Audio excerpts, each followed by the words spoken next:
Who's the best old god in Fear and Hunger? Now, to figure this out, I think it's best if we rank the old gods from worst to best, and at the very bottom of the list is Rare. Rare is objectively the worst old god. He is humanity's #1 hater. He's been hating since day one. He's been hating since day zero. Bro has literally nothing else to do than hate on humanity. It's because of this that makes him the objectively worst god to go with, because it's very likely that he will just screw you over, either taking you over with the pocket cat, or making you into a mindless slave, or just straight up moon scorching you because he felt like it.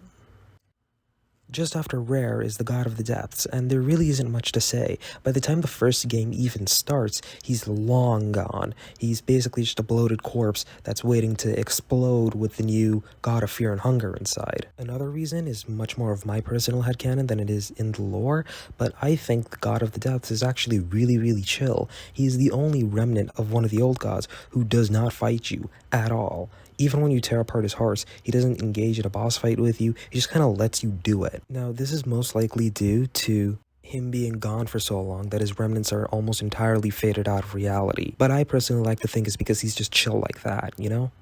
A step above the God of the Depths, who literally does nothing, is Venushka. Venushka is actually pretty good. She is the god of nature and is the closest to humanity lore-wise. And her nature, being a sort of hybrid between Gorgoroth and Sylvian, makes her spells incredibly powerful, which is great if you're allying with her, because then you get access to those really powerful spells. But there's a downside to everything, and the downside with Venushka is that she's, 1, a lot weaker than she was before, because of reason 2, we kinda went to war with her, and we kinda killed her. Now, Venushka being an old god means she can't really die, as she is just a concept manifest. So it's less we killed the god of nature, and more we changed the concept of nature so much that the original concept is dead, and the new concept is so far detached that it can be considered a different thing entirely. And to be honest, I wouldn't be surprised if Venushka held a sort of grudge against humanity. If I was killed and reborn in a weaker body, I'd be kinda pissed off too. In second place, we have Gorgoroth, the literal god of destruction.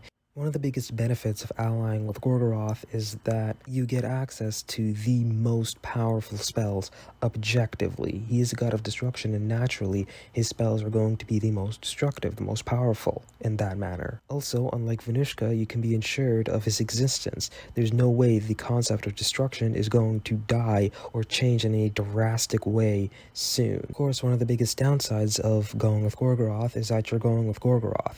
Him being the god of destruction, he naturally craves for you to destroy, and we can see this in the wolf cults in the lower parts of the mines in the dungeon. But as long as you're okay with the shenanigans they get up to, then go for it. Gorgoroth is your best guy. But to me, what I think is the best god for the most amount of people is Sylvian.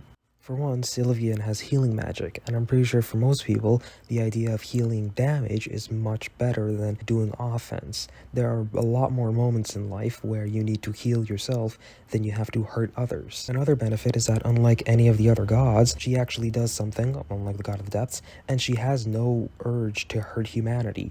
Gorgoroth is the god of destruction. He wants to break stuff. Rare just hates you.